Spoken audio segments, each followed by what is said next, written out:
todos ao nosso evento. Eu me chamo Amanda e na nossa palestra hoje iremos falar um pouquinho, como a biotecnologia ela influencia e auxilia nesse controle de pragas agrícolas, com a palestra intitulada Da Bancada ao Campo, como a biotecnologia transforma o manejo de pragas agrícolas. Eu sou bióloga e sou mestre em agricultura e ambiente e atualmente sou doutoranda em proteção de plantas pela Universidade Federal de Alagoas.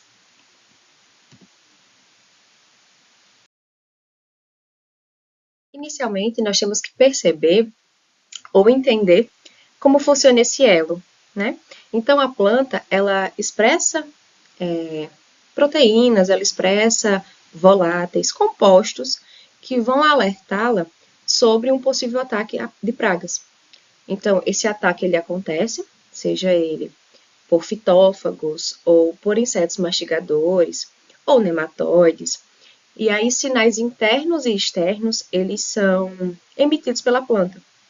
Então, internamente, ele vai ali circular por toda a parte da planta, para que aquela folha atacada, ela possa fazer com que outras folhas, elas não sofram esse ataque. Então, essas folhas vão expressar um sabor mais amargo, um sabor que não agrada aquela praga.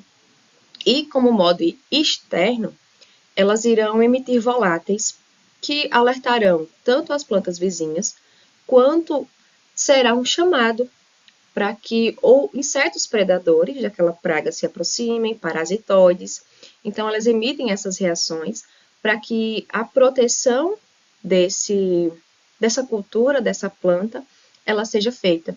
Então, ela vai receber o ataque, reconhecer esse ataque através da saliva, de algum outro composto, às vezes fezes da praga, vai emitir os sinais, alertar a vizinhança e atrair aliados, seja eles predadores ou parasitoides da praga. E com isso, vai reduzir a incidência de ataques naquela plantação. No entanto, esse mecanismo da planta, ele não é suficiente, certo? Então, aí que surgiu o controle químico, não é isso? Então, no controle químico, a gente tem a aplicação de uma molécula, e essa molécula, ela vai combater, de certo modo, essas pragas, e em algum momento ela foi viável. Então, essa molécula combateu a praga, aumentou a produtividade. No entanto, à medida que se faz o uso de uma mesma molécula, as pragas vão sendo selecionadas, e aí nós temos o que a gente chama de pragas resistentes. Então, pragas resistentes, elas cruzam com outras pragas resistentes, e com isso, nós temos a longo prazo, ou não tão longo assim, um caso de pragas que não são mais afetadas pelaquele químico, pelaquele sintético, pelaquela molécula.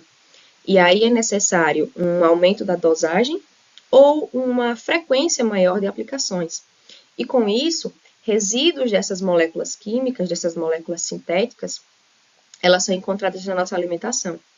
E isso não faz bem, né? Então, a gente se alimenta praticamente de agrotóxicos, o que não é saudável, nem para quem consome, nem para quem aplica. Então, o produtor ele também fica exposto, quem consome o alimento fica exposto. Inclusive, já houve relatos, cientificamente comprovados, de resíduos de agrotóxicos, inclusive no leite materno, né? Então, isso é preocupante. E necessário, a partir disso, o uso de múltiplas estratégias de combater essas pragas, uma vez que nós precisamos combatê-las para aumentar a produtividade, para que tenhamos alimento para toda a população. Então, os agrotóxicos vão gerar essa poluição ambiental do ar, da água, do solo e da alimentação, ocasionando ainda na resistência, selecionando esses indivíduos resistentes. Com isso, entra o MIP. O MIP é o Manejo Integrado de Pragas e ele vai atrelar a esse uso de químicos, quando necessário, diversas outras abordagens, para que essa seleção de pragas resistentes, por exemplo, ela já não aconteça. Dentro dessas abordagens do MIP, nós podemos citar o controle biológico, controle genético, onde nós iremos selecionar plantações, plantas resistentes, iremos selecionar indivíduos para combater aquelas pragas. Então, tudo isso, todas essas abordagens, inclusive essas abordagens aplicadas juntas, elas irão reduzir, né, o uso desses químicos sintéticos, certo? E por que nós precisamos combater as pragas, né? Que a gente poderia deixar a planta mesmo se defender, emitir os voláteis dela e conseguir ali a sua produtividade. Porque é necessário que nós aumentamos essa produtividade. E as pragas, elas reduzem isso. Então, esses insetos predadores, eles vão reduzir, fazer com que a planta, ela não produza o quanto deveria.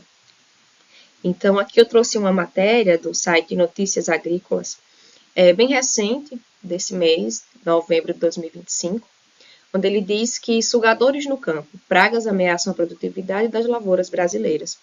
Perdas podem chegar a 30% da produtividade, exigindo um monitoramento constante e manejo integrado desde as fases iniciais das culturas. Então, é necessário, sim, ter esse monitoramento. E as pragas, elas são um risco, né? Um risco eminente. Então, com o ataque de pragas, a produção de alimento ela cai. As pessoas procuram essa alimentação e não vão encontrar porque a escassez ela aumenta. Com a escassez, os preços sobem. E esses preços subindo, nós temos menos pessoas com acesso à alimentação. E não é isso que queremos. Nós queremos aumento de produtividade, no entanto, sem o uso constante ou recorrente desses químicos sintéticos. Então, a busca atualmente na proteção de plantas é aumentar a produtividade sem essa exposição ao uso de moléculas sintéticas.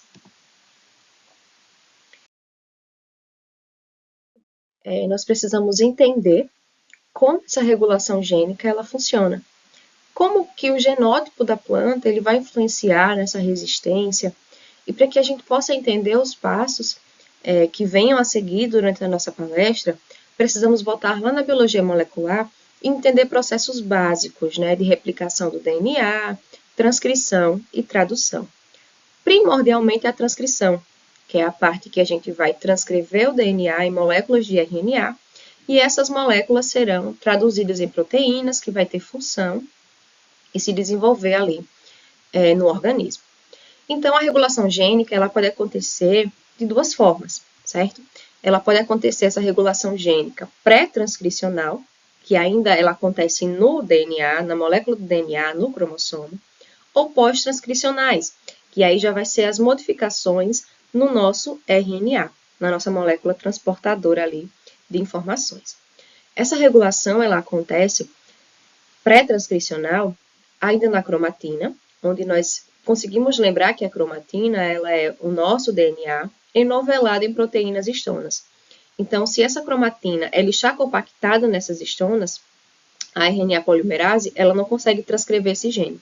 Então, é um gene silenciado. É um gene que não é transcrito, certo? A partir do momento que a planta precisa desse gene, vai haver ali o processo de metilação e acetilação para que essas histonas elas se juntem ou se afastem. A partir do momento que elas se afastem, que elas ficam acetiladas, esse DNA fica exposto, nossa RNA polimerase consegue se acoplar e transcrever o gene. E daí nós temos o RNA mensageiro, que no caso dos eucariotos, né, sairá do núcleo e será transcrito lá no ribossomo, no citoplasma. Então, essa é a nossa etapa pré-transcricional. O gene vai estar exposto para ser transcrito ou não. Isso depende da necessidade da nossa planta. Já na parte pós-transcricional, nós temos as modificações do RNA mensageiro. Para o RNA mensageiro se tornar maduro, ele passa por diversas modificações. No entanto, o que nos interessa, diante do tema da nossa palestra, é esse silenciamento gênico. O silenciamento gênico, ele foi visto, estudado, a partir de insetos. Normalmente, os insetos são muito atacados por vírus, e esses vírus, em alguns casos, têm RNA fita dupla, tá? Vamos buscar lá da biologia molecular. DNA, fita dupla. RNA em eucariotos, fita simples. No entanto, alguns vírus apresentam esse DNA fita dupla. E quando esse RNA fita dupla, ele entra no metabolismo do inseto, ele rapidamente é degradado. Então, a transcrição e a tradução dessa molécula de proteína, né, dessas moléculas que gerariam proteínas do vírus dentro do inseto, ela não acontece. Então, isso foi visto e percebeu-se que, por que não usar esse mesmo complexo, né, de proteínas para silenciar genes do inseto, de insetos pragas? Então, eu tenho insetos, por exemplo, que atacam culturas, que eu posso silenciar genes necessários para a sobrevivência. Se essa proteína não é produzida, ela não é traduzida, esse inseto não vai sobreviver. Então, isso muito se pensou e chegou a esse complexo de silenciamento gênico, né? Basicamente, nós precisamos ter um RNA fita dupla. Esse RNA fita dupla, ele rapidamente vai ser cortado em pequenos RNAs, microRNAs, pelo um complexo enzimático, né, chamado dícer. E esse complexo enzimático corta o nosso RNA fita dupla.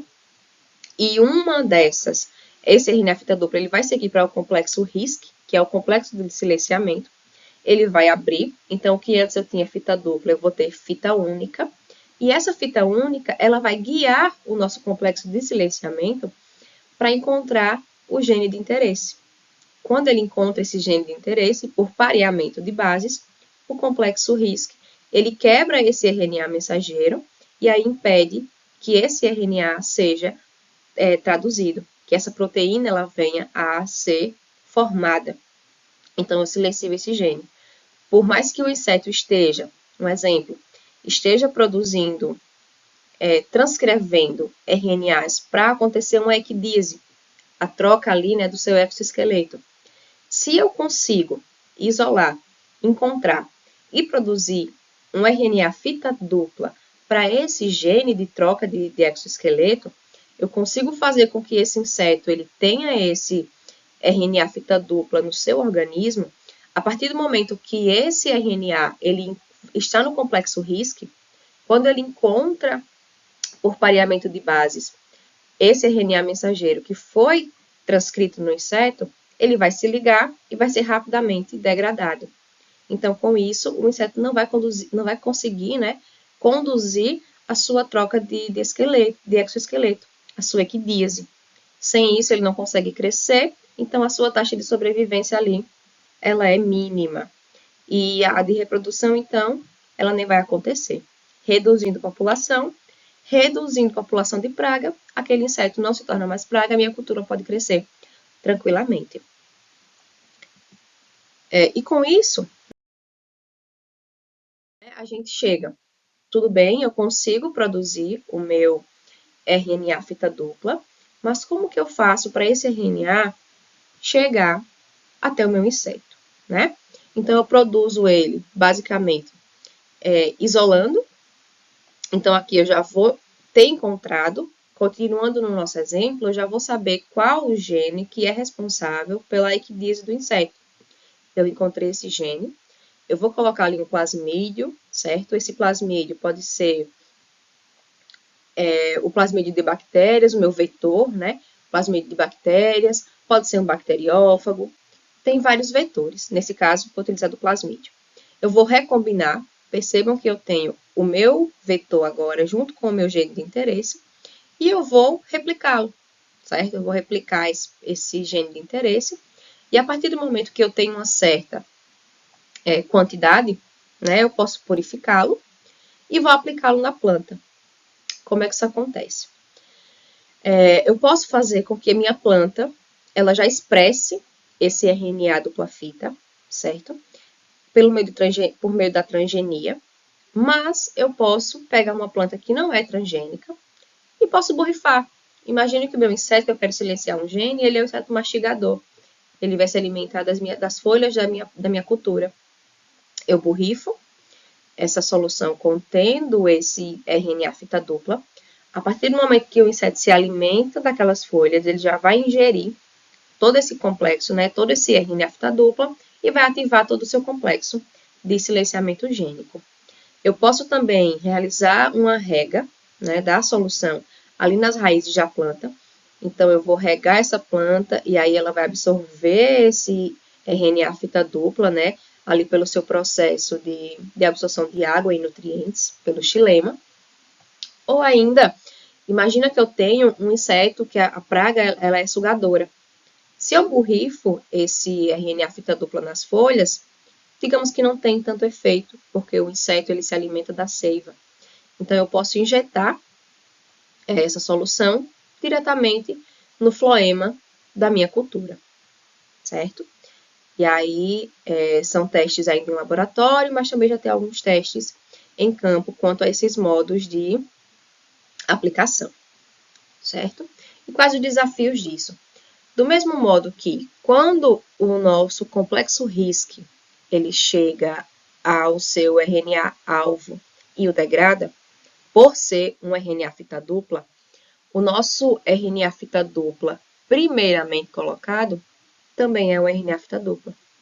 Então, ele é bem sensível e é um risco muito grande dele ser degradado antes desse processo de silenciamento gênico acontecer.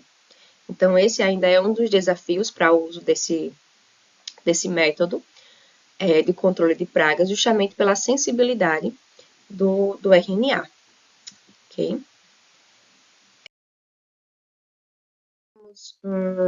Um exemplo, né, do uso de RNA de interferência aqui na praga Spodoptera frugiperda, que é uma praga de importância agrícola muito grande. Ela ataca grandes culturas, né, principalmente o milho.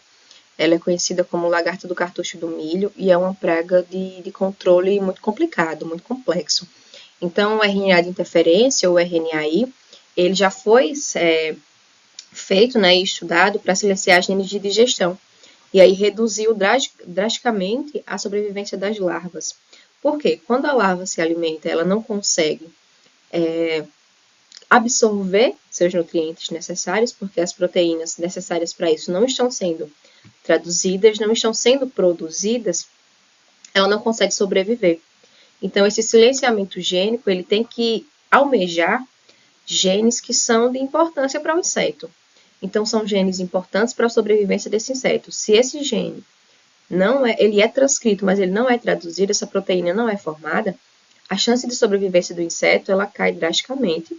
Com isso, a planta ali, a cultura, ela se torna protegida. Outra forma, né, de proteger ou de encontrar plantas com digamos, com essa proteção já ali genética, porque as plantas elas têm um arcabouço muito grande de genes, e elas diferem muito de uma para outra. Então, se eu consigo, do mesmo modo que eu tenho pragas resistentes, eu vou ter plantas resistentes. Me resta encontrá-las, saber quais genes garantem resistência. Então, eu posso usar marcadores moleculares, que são basicamente sondas que têm partículas fluorescentes. E essas partículas elas vão ser visíveis em um raio-x, né? Eu posso fazer um raio-x ali e encontrar quais plantas apresentam esse gene ou não. Bom, o primeiro passo para isso é realizar a extração desse material, né? Eu vou encontrar, talvez, a minha planta que seja resistente. Digamos que eu já saiba qual gene garante praga ou a certa doença, né? Que as plantas também são atingidas por doenças. E aí eu consigo encontrar essa planta resistente, eu já sei qual gene confere resistência, e eu quero saber agora se outras plantas apresentam esse gene, certo? Ou eu quero colocar esse gene em outras plantas, também é uma possibilidade. Essa técnica aqui, ela é chamada de Söderblot, ela é utilizada para encontrar aquele DNA que eu já conheço. Eu conheço uma molécula de DNA, eu sei que ela traz resistência a certa praga, a certa doença. Então, eu vou procurar em outras plantas se elas apresentam esse mesmo gene. Então, eu vou extrair esse DNA e vou colocá-lo em contato com sondas. O que é essa sonda? é uma sonda marcada com fluorescência, que é aquela molécula complementar ao gene que eu sei que traz resistência. Se na minha amostra essa planta ela tiver essa molécula complementar, ótimo, ela é resistente, porque ela complementou, ela foi complementar aquele gene que eu já conhecia, que trazia resistência. Se durante as minhas amostragens eu não encontrar a minha molécula ela não florescer, isso significa que aquela planta, aquela amostra, não tem o meu gene que eu estou procurando. Então, eu posso colocar esse gene naquela planta, se for de meu interesse, se não, procurar outra planta que o contenha. Então, a aplicação dessas técnicas de marcadores moleculares, ela vai muito do objetivo do pesquisador. Se o pesquisador quer encontrar plantas resistentes, ele vai seguir uma abordagem. Se o pesquisador quer e sabe qual gene resistente e quer colocá-lo em uma planta que ele sabe que não é resistente, ele vai seguir outra abordagem.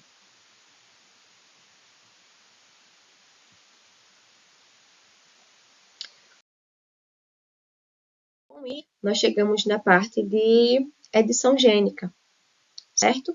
E como é que a gente faz essa edição gênica? Eu quero modificar o genoma de uma planta. Então, a gente vai seguir o mesmo procedimento. É um fragmento de DNA que eu já conheço, né? Eu sei que ele traz resistência, eu já encontrei ele por meio dos marcadores moleculares. E aí eu vou ligá-lo a um vetor. Geralmente esse vetor é um vetor de transcrição, certo? E aí, esse DNA recombinante agora, ele tem o meu gene de interesse e ele tem meu vetor. Como é que eu vou colocá-lo em contato com a minha planta? Como é que eu vou criar uma planta transgênica, né? Imaginamos que essa planta seja de meu interesse e ela não é resistente à praga ao qual eu quero que ela seja. Então, eu posso fazer isso de algumas formas. A mais comum em plantas é a utilização de bactérias, certo? A bactéria agrobactério, do gênero agrobactério, ela tem um plasmídio TI que ele é bem interessante. Quando essa bactéria ela infecta a planta, ela cria nódulos, ela consegue transportar o seu plasmídio TI para dentro do cromossomo da planta. Então, ela injeta DNA dentro do cromossomo da planta. E à medida que essa planta vai crescendo, ela já vai se replicando ali com aquele DNA exógeno. Então, por que não, né, utilizar esse DNA TI para colocar o meu gene de interesse? Então, basicamente o uso desse DNA TI, nós fazemos o DNA recombinante, transformamos essa bactéria que tem essa capacidade inata, e aí nós pegamos essa bactéria, colocamos em contato com a planta, né, pelo processo de infecção, e aí a bactéria ela vai transferir o meu gene de interesse para o cromossomo da planta. E agora essa planta que não tinha, né, esse gene, ela passa a ter esse gene de resistência a pragas ou a doenças. E aí nós entramos no processo de plantas transgênicas, né? Que é uma abordagem que creio que não cabe na nossa palestra aqui, mas que ainda tem muita coisa a ser discutida, né? Até para ser incrementada no mercado, e enfim, são muitos processos para que isso aconteça. Indo com a nossa palestra, esse processo de edição gênica, ele acelera, né, a transformação de plantas. Por exemplo, se eu tenho uma planta que ela é resistente e eu quero que uma planta que não seja se torne, eu posso fazer esse cruzamento, né, desses dois indivíduos, desde que sejam, claro, possíveis de fazer cruzamento. E aí, no retrocruzamento padrão, eu vou levar de 8 a 10 anos, para que essa planta ela tenha um nível de resistência bom, para que eu possa fazer uma cultura dessa planta resistente agora. Se eu uso a edição gênica, se eu adiciono esse gene diretamente na minha planta e aí eu faço retrocruzamentos dessa planta já 100% resistente, eu vou reduzir isso de 5 a 7 ciclos para 1 ou 2 ciclos. Ou seja, de 8 a 10 anos, a depender da velocidade desse ciclo da planta, eu reduzo isso para menos de 4 anos, certo? Então, é um processo de aceleramento, é uma aceleração do que poderia acontecer. Mas aí eu utilizo plantas transgênicas, que aí entra no viés, que não é de nosso interesse por enquanto.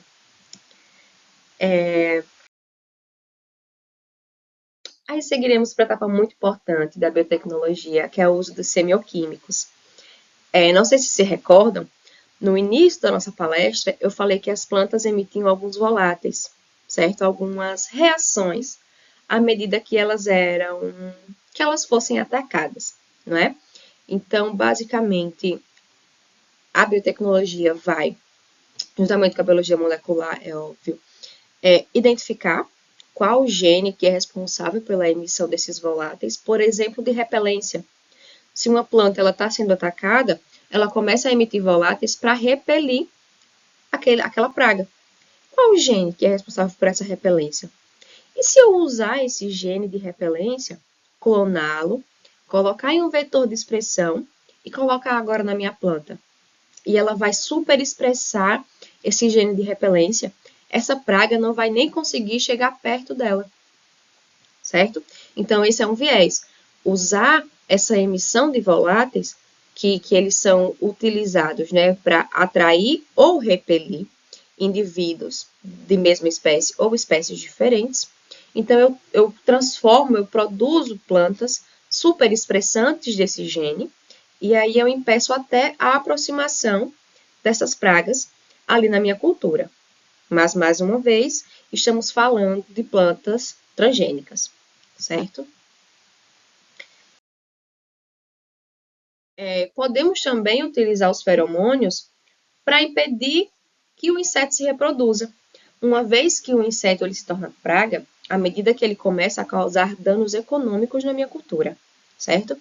Se eu tenho população de insetos, ele tem a capacidade de ser uma praga, de atacar a minha cultura, mas se ele não está em um nível elevado, ele não é praga. Ele não é considerado praga, a partir de me causando um dano econômico. Eles são um meio de comunicação dos insetos. Então, o macho, normalmente, né, a fêmea vai exalar esse feromônio e o macho vai perceber isso por meio dos seus órgãos de receptores, né, antenas, por exemplo, no caso dos insetos. E aí eles vão se guiar por esse feromônio até encontrar essa fêmea para que ocorra o acasalamento, postura de ovos e o ciclo desse inseto ele possa acontecer. A partir do momento que eu impeço esse acasalamento, eu impeço que essa praga, ou melhor, que esse inseto se torne praga, certo? E aí eu impeço que isso aconteça.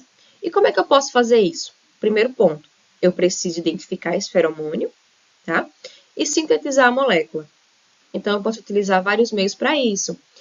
Cromatografia, espectrofotômetro de massas. Então, tem várias formas de encontrar a molécula do feromônio, né? Eu extraio do próprio inseto e aí eu começo a sintetizá-la. E para que eu preciso sintetizar essas moléculas? Para a criação de armadilhas, certo? Silenciar esses genes de hormônios. Lembra quando nós falamos de silenciamento gênico, que aí nós utilizamos os RNAs de interferência? Se eu encontro qual o gene responsável pela síntese do feromônio, né, para que o inseto ele consiga produzir o feromônio, e eu consiga criar um RNA fita dupla para silenciá-lo, ótimo. Esse inseto não vai atrair um parceiro, ele não vai exalar esse feromônio para atrair parceiro. À medida que eu sintetizo esse feromônio, eu posso fazer armadilhas, como nesse caso aqui, armadilhas para lepidópteras. Então, aqui nós temos o feromônio. Essa parte aqui, esse substrato, se pode assim se dizer, ele apresenta uma substância colante. Quando os machos, normalmente, são atraídos pelo feromônio da fêmea, que está aqui, quando eles chegam até ele, eles são presos nessa parte aqui de baixo, e aí eles não vão encontrar fêmeas, não vão reproduzir. Sem reprodução, sem lagartas, né, no caso dos lepidópteras, que é a parte que é de interesse agronômico, econômico, são as lagartas que causam os maiores prejuízos. Não vai haver lagartas, não vai haver pragas, e com isso nós conseguimos controlar essa população. Esse esquema aqui, ele trata exatamente a mesma coisa. Então, o macho, ele sente esse feromônio sintético, né? Ele foi sintetizado em laboratório, e aí ele acha que vai encontrar uma fêmea, mas na verdade ele fica preso na armadilha, certo? Nós temos vários tipos de armadilha, para lepidópteras, para coleópteras. Esse uso de armadilhas com feromônios para diversos insetos, como por exemplo aqui nós temos para o ricóforo, que é um besouro que ataca as palmeiras. Então aqui nós temos o feromônio. Quando esse besouro, nesse coleóptera, ele cai aqui na armadilha e ele fica preso. Então não acontece essa reprodução. Então a gente atraímos aqui, por exemplo, só os machos, então não acontece reprodução.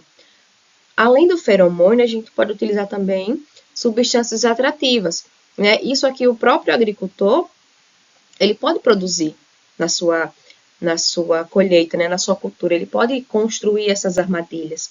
E aí já reduz, basicamente, o uso com sintéticos, né? Já reduz o uso desses sintéticos e o gasto com esses sintéticos.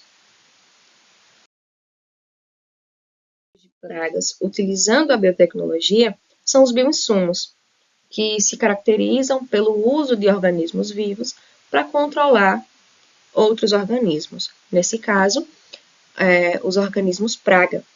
Então, nós temos aqui o uso de fungos entomopatogênicos, e aí eles vão se aderir a esse inseto praga, né, esse organismo praga, e aí ele vai começar a esporular, ele vai penetrar ali dentro do inseto e vai colonizar. Ele vai consumir todas as reservas energéticas desse inseto. A partir do momento que esse inseto ele não resiste mais, ele não tem mais energia, esses fungos começam a esporular e aí vão atacar, né, outros insetos praga. Então, os agricultores eles já podem comprar, né, adquirir fungos entomopatogênicos para colocar em suas culturas.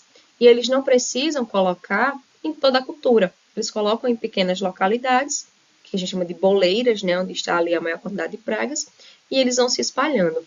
Então, aqui nós temos exemplos reais, né, do uso de fungos entomopatogênicos no controle de pragas agrícolas. São bioinsumos, e aí aqui, por exemplo, esses vírus são borrifados aqui na planta. Quando a lagarta se alimenta dessa planta, ela acaba ingerindo esse vírus. E aí os vírus vão se reproduzir, né, em suas células, como nós sabemos que os vírus são organismos intracelulares obrigatórios, e aí eles vão começar a paralisar funções dessa praga. Ela não consegue se alimentar, ela não consegue se locomover, e aí ela acaba não resistindo. A partir do momento que a praga ela não resiste, os vírus são liberados no ambiente novamente e o ciclo reinicia. Aqui nós temos um exemplo, né, de uma lagarta que foi infectada e não resistiu, infectada por um vírus. Outra forma de bioinsumos que os agricultores eles já podem adquirir são ácaros predadores e predadores joaninhas também, né? Então, nós temos os predadores de modo geral, joaninhas e ácaros. Alguns ácaros, eles são generalistas, então eles se alimentam de ovos de nematóides, fazem de ovos de nematóides, outros insetos, outros ácaros, que são pragas, e alguns ácaros são específicos, eles se alimentam de uma população, de uma espécie, de um gênero específico de organismos. Aí cabe o monitoramento para entender qual a praga, não é isso? Para poder, a partir do entendimento de qual a praga se tem, como se deve trabalhar com ela.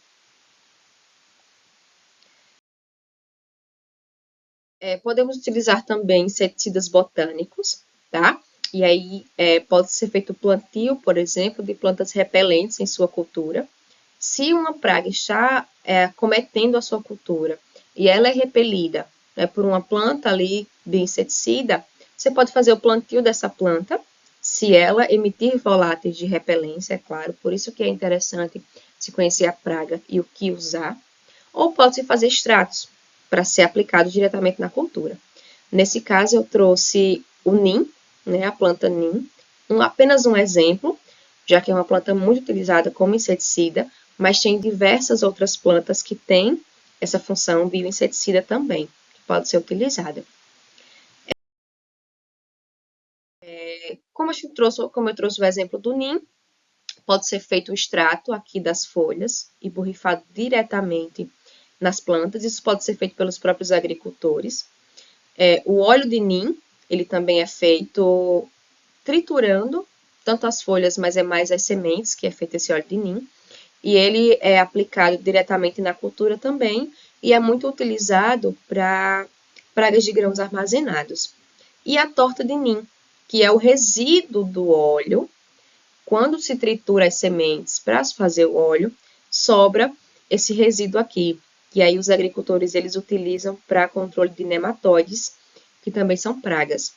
Então, o entendimento da praga e do bioinsumo, ele é de extrema importância para que o seu uso dê certo. Os efeitos dos inseticidas botânicos, eles vão além da letalidade. Então, nós temos plantas que são letais, como o NIM. O NIM, ele é muito tóxico. Então, ele tem uma toxicidade muito alta. Porém, tem outros efeitos também, a depender da praga. E aí, isso depende muito da época de coleta, da planta e da praga que eu estou trabalhando. Então, ele pode ter efeito apenas de repelência, tá? Ele vai repelir essa praga. Ele pode ter efeito antialimentar. Essa praga, ela não se alimenta mais da planta. A planta pode desenvolver um gosto ruim. Então, essa praga ela prefere se alimentar de outras plantas que não estejam tratadas com o nosso inseticida botânico, ou ela pode se alimentar e não conseguir ingerir os nutrientes necessários. Ela pode causar interferência na reprodução desse inseto, né? E aí ele pode não se desenvolver direito, não chegar à fase de acasalamento, com isso vai reduzir a população, e pode também ter efeitos ali neurais nesse inseto, né, nas suas redes neurais, impedir o desenvolvimento. E aí o inseto, por exemplo, ele não consegue completar o seu ciclo, fica na fase de pupa, por exemplo, ou não consegue passar para a fase adulta, para a postura de ovos. Então são diversas os efeitos que esses inseticidas botânicos eles podem desencadear.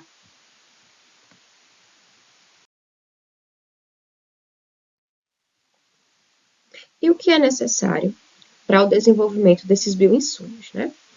Então, primeiro, as pesquisas de bancada, elas são essenciais para entender quais são os bioinsumos, os organismos que têm potencial para tornarem-se bioinsumos e se eles têm esse potencial, contra qual praga ou quais pragas eles têm esse potencial. Então, essa parte inicial aqui de pesquisa, ela é essencial para o desenvolvimento de um bom bioinsumo. Em seguida, né, o desenvolvimento em si do bioinsumo, a produção, a síntese, se necessário, tudo isso para que esse produto ele seja pronto e efetivo. Então, testes em laboratório são necessários agora nesse momento. Em seguida, o próximo passo seria o teste de campo. Uma vez que em laboratório a gente tem condições controladas, né? Não tem incidência de chuvas, radiação, temperatura. Então, tudo isso em laboratório é controlado. E às vezes em campo, aquele bioinsumo ele não funciona, né? Por diversos fatores. Funcionando em campo, a gente precisa convencer o produtor a utilizar, o que não é uma tarefa fácil, uma vez que os produtores eles estão habituados a aplicar o produto e rapidamente já vê o seu efeito, né? Já vê a letalidade ali das pragas. E os bioinsumos, por diversas vezes, eles precisam de um tempo maior para agir. E aí, por isso que é interessante o sinergismo entre bioinsumos. Você junta 2 ou mais bioinsumos que juntos eles têm um efeito mais rápido. Juntos eles têm uma letalidade maior, se for o caso. Então, o sinergismo dentro dos bioinsumos, ele é essencial para que a gente consiga combater de fato essas pragas e com que o produtor ele entenda a importância do uso dos bioinsumos e os efeitos, né, maléficos do uso de moléculas sintéticas exacerbadamente. Então, Quanto a isso, nós temos os desafios, né, da utilização desses bioinsumos, assim como os inseticidas sintéticos. Eles também podem selecionar pragas resistentes, por isso que é interessante o sinergismo, a união de duas ou mais, né, formas de combater essa praga, uma vez que aí você não seleciona uma população específica resistente a uma certa molécula ou a um certo composto. As limitações regulatórias, elas acabam sendo um entrave para colocar esses produtos no mercado, uma vez que a parte de bancada ela é rapidamente feita, os testes são feitos, porém na regulamentação para ir para o mercado acaba tendo um entrave, né, desses produtos. E aí é um dos desafios, conseguir vender esses produtos. Fazer com que os produtores aceitem, né, a biotecnologia ali e integrá-la ao MIP. Como eu já havia dito, utilizar duas ou mais formas para o combate das pragas, né? Assim a gente evita a seleção de populações resistentes. Concluímos então que o uso da biotecnologia, né, por diversas maneiras, vai reduzir o uso desses inseticidas sintéticos, o que é essencial, uma vez que a grande jogada agora é aumentar a produtividade sem o uso dessas moléculas tão nocivas, né, para o ser humano, tanto para quem consome quanto para quem aplica, para quem está ali em contato com essas moléculas. Então, utilizar bioinsumos de diversas formas, ou utilizar técnicas de biologia molecular para o combate de pragas se torna essencial, além de se tornar uma prática economicamente viável, uma vez que algumas situações o próprio produtor ele pode produzir na sua casa e utilizar na sua cultura, e garantir a sustentabilidade, né? Não vai haver essa poluição de ar, de água, de solo. Então, ali nós conseguimos ter uma agricultura sustentável, né, sem utilizar tantas moléculas com efeitos nocivos. Nesse QR Code estão as referências que eu utilizei durante a apresentação, que eu utilizei para construí-la. Agradeço aos criadores das imagens que eu utilizei para ilustrar a minha apresentação, a minha palestra. Elas foram todas retiradas do Google Imagens. E eu deixo uma frase que juntos, ciência e campo, elas podem escrever uma nova história para o manejo de pragas. Então, é necessário essa união, né, nesse contexto, para que a gente consiga, de fato, controlar essas pragas de modo sustentável. O meu muito obrigada, né, a todos que ouviram.